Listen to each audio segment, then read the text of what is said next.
नमस्कार दोस्तों, स्वागत है आप सभी का नीतीश तिवारी ई लर्निंग में। इस वीडियो में हम 12th क्लास के ज्योग्राफी के सेकंड चैप्टर को कराने वाले हैं, जिसका नाम है जनसंख्या, वितरण, घनत्व और वृद्धि। इस चैप्टर में हम सबसे पहले ये पढ़ेंगे कि जनसंख्या घनत्व किसे कहते हैं। इसके साथ ही हम इसमें ये भी पढ़ेंगे जनसंख्या वृद्धि किसे कहते हैं, और इस अध्याय में प्रवास को भी पढ़ेंगे और जानेंगे कि लोग एक स्थान को छोड़कर दूसरे स्थान पर क्यों चले जाते हैं। तो आइए हम स्टार्ट करते हैं अपने अध्याय को। तो जो सबसे पहला हमारा टॉपिक है वो स्टार्ट होता है जनसंख्या घनत्व की परिभाषा से। आप इसे जनसंख्या घनत्व किसे कहते हैं इस प्रकार से भी समझ सकते हैं। तो किसी क्षेत्र में लोगों की कुल संख्या और उस क्षेत्र में कुल क्षेत्रफल के फल के अनुपात को जनसंख्या घनत्व कहते हैं। यानी कि एक क्षेत्र में कुल लोगों की संख्या और उस क्षेत्र के कुल क्षेत्रफल के अनुपात को ही जनसंख्या घनत्व कहा जाता है। इसकी गणना को जो हम है निम्नलिखित प्रकार से कर सकते हैं, जैसे कि जनसंख्या घनत्व बराबर में कुल जनसंख्या बटे में कुल क्षेत्रफल। इस प्रकार से आप जनसंख्या घनत्व को क्या कर सकते हैं, निकल सकते हैं। इसके बाद हम सेकंड टॉपिक की बात करें तो इसका नाम है सघन आबादी वाले क्षेत्र, या सघन आबादी वाले क्षेत्र किसे कहते हैं इस प्रकार से भी आप समझ सकते हैं। तो विश्व में सघन आबादी वाला क्षेत्र उसे कहा जाता है जिसमें प्रति वर्ग किलोमीटर 200 से अधिक लोग निवास करते हो। सघन का मतलब ही होता है जहाँ पे ज्यादा लोग निवास करते हो, यानी भीड़ ज्यादा हो एक प्रकार से। तो विश्व में सघन आबादी वाले क्षेत्र वो होते हैं जहाँ पे प्रति वर्ग किलोमीटर में 200 से अधिक लोग निवास करते हो, तो उसे सघन आबादी वाला क्षेत्र कहा जाता है। इसके उदाहरण की बात करें तो संयुक्त राज्य अमेरिका का जो उत्तरी पूर्वी भाग है वो, और यूरोप में उत्तरी पश्चिमी भाग जो है ये सघन आबादी वाले क्षेत्र हैं। हम अपने नेक्स्ट टॉपिक की बात करें तो जो हमारा नेक्स्ट टॉपिक है वो है जनसंख्या वृद्धि, या जनसंख्या वृद्धि किसे कहते हैं आप इस प्रकार से भी समझ सकते हैं। तो किसी क्षेत्र में निश्चित समय अवधि में, यानी कोई एक क्षेत्र जहाँ पे निश्चित समय अवधि में जनसंख्या में होने वाले परिवर्तन को जनसंख्या वृद्धि कहते हैं। यानी कि एक कोई पर्टिकुलर एरिया है, एरिया में एक पर्टिकुलर टाइम है जिसमें जनसंख्या में जो भी चेंजेस आ रहे हैं, बदलाव आ रहा है, उसे क्या कहा जाता है, जनसंख्या वृद्धि कहा जाता है। आप इस प्रकार से समझ सकते हैं। जनसंख्या वृद्धि को जो है दो भागों में वर्गीकृत किया गया है। पहला जो है धनात्मक जनसंख्या वृद्धि और दूसरा ऋणात्मक जनसंख्या वृद्धि। धनात्मक जनसंख्या वृद्धि की बात करें तो किसी दो समय अंतरालों के बीच जब जन्म दर मृत्यु दर से अधिक हो तो वह जनसंख्या का धनात्मक वृद्धि दर कहलाता है। यानी कि धनात्मक तब होता है जब मृत्यु से ज्यादा जन्म हो, यानी कि किसी दो समय अंतरालों के बीच में जन्म दर मृत्यु दर से अधिक हो तो उसे क्या कहा जाता है, धनात्मक जनसंख्या वृद्धि दर कहा जाता है। आप इस प्रकार से समझ सकते हैं। उसके साथ ही हम ऋणात्मक जनसंख्या वृद्धि दर की बात करें तो इसका आप अपोजिट आप ले लीजिए, किसी दो समय अंतरालों के बीच जब जन्म दर जो है मृत्यु दर से कम हो तो वह जनसंख्या का ऋणात्मक वृद्धि दर कहलाता है। यानी कि जो जन्म दर है मृत्यु दर से कम हो तो ये क्या होता है, ऋणात्मक हो जाता है। यानी मृत्यु अधिक होती है और जन्म जो होता है कम होता है, तो इसे क्या कहा जाता है, ऋणात्मक वृद्धि दर कहा जाता है। आप इस प्रकार से समझ सकते हैं। यानी कि किसी दो समय अंतरालों के बीच में जन्म दर जो है मृत्यु दर से कम हो तो इसे जनसंख्या का ऋणात्मक वृद्धि दर कहा जाता है। इसके साथ ही हम बात करते हैं जनसंख्या परिवर्तन के घटकों की बात करें तो जो जनसंख्या परिवर्तन के जो घटक है उसको तीन भागों में वर्गीकृत किया गया है, जन्म दर, मृत्यु दर और प्रवास। इसको हम निम्नलिखित प्रकार से समझ सकते हैं।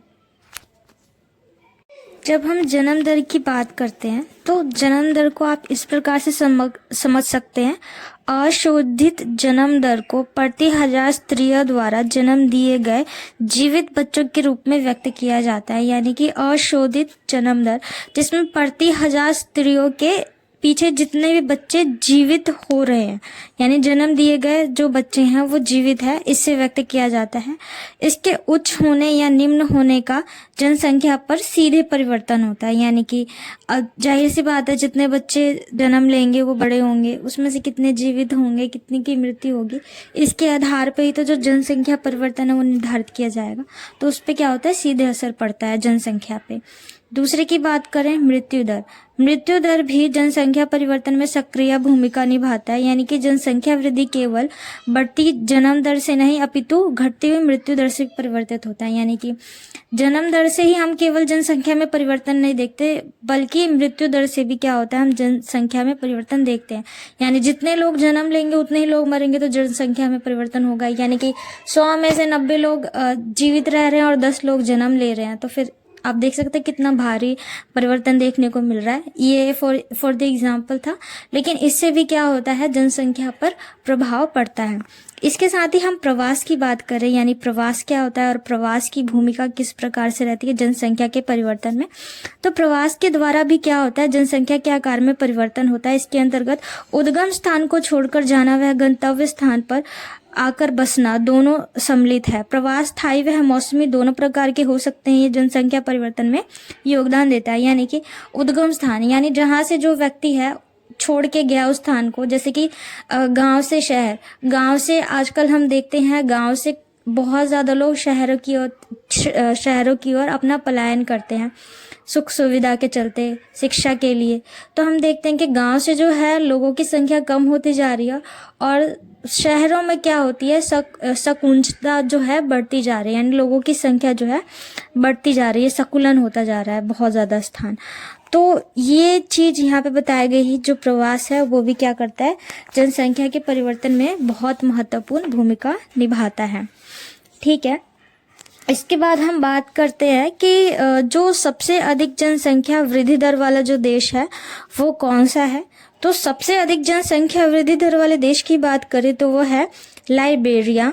ठीक है, लाइबेरिया है, इसको आप याद रख सकते हैं, 1 मार्क्स में पूछा जाता है। सेकंड की हम बात करें सबसे कम जनसंख्या वृद्धि दर वाला, अब ज़्यादा में तो लाइबेरिया आएगा, और सबसे कम वृद्धि दर वाले देश की बात करें तो लैटविया आता है। ठीक है, इसके साथ आप इसे भी याद कर सकते हैं कि किस महाद्वीप की जनसंख्या वृद्धि दर सबसे अधिक है। यानी महाद्वीप की बात की जा रही है यहाँ पे, तो यहाँ पे आएगा अफ्रीका। यानी जो अफ्रीका महाद्वीप है उसकी जो जनसंख्या वृद्धि दर जो है सबसे अधिक है। इसके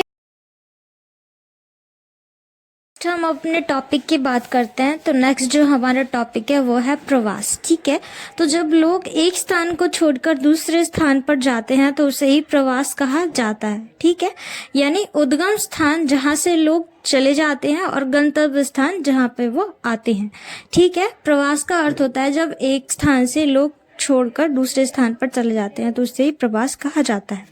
तो जो प्रवास होता है वो 3 प्रकार के हो सकते हैं, जैसे स्थायी, अस्थायी और मौसमी। स्थायी प्रवास जब आप परमानेंटली वहाँ पे जाके बस जाते हैं। ठीक है, अस्थायी यानी कि कुछ आपको काम हुआ, स्टडी हुई, मेडिकल इशू है, तब आप जाते हैं और कुछ टाइम के बाद फिर वापस से लौट आते हैं। मौसमी यानी कि कई दफ़ा क्या होता है, मौसम के कारण भी लोग क्या करते हैं, एक स्थान से दूसरे स्थान पर प्रवास कर लेते हैं। ठीक है, तो आप इसको इस प्रकार से समझ सकते हैं। इसका स्टेटमेंट दिया गया है, जो प्रवास होता है वो किस तरीके से होता है। पहला जो होता है गांव से गांव होता है प्रवास, दूसरा होता है गांव से नगर, तीसरा होता है नगर से नगर और चौथा होता है नगर से गांव। तो ये स्टेटमेंट है जो आपको एज इट इज लर्न करके रखनी है। ठीक है, नेक्स्ट टॉपिक है हमारा प्रवास को प्रभावित करने वाले कारक। यानी जो प्रवास है उसको कौन कौन से कारक जो है प्रभावित करते हैं। तो पहला है प्रतिकर्ष कारक और दूसरा है अपकर्ष कारक।